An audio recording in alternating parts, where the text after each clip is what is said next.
¿Sabías esto del fútbol? El verdadero origen del fútbol. El fútbol no nació en Europa. Nació hace más de 2000 años en China.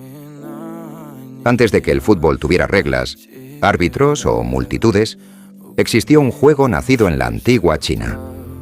Lo llamaban Wushu. ¿Entiendes que cada gol tiene 2000 años de historia? Sígueme. Hace más de 2000 años, durante la dinastía Han, los soldados entrenaban con una pelota de cuero rellena de plumas. No era solo un juego, era disciplina, era estrategia, era honor. El objetivo era simple: mantener la pelota en el aire y hacerla pasar por una abertura sin usar las manos. Pero el verdadero desafío no estaba en los pies, sino en la mente. Con el tiempo, el Kuyu dejó los campos militares y llegó a los palacios imperiales. Emperadores observaban en silencio mientras los mejores jugadores demostraban precisión y control absoluto.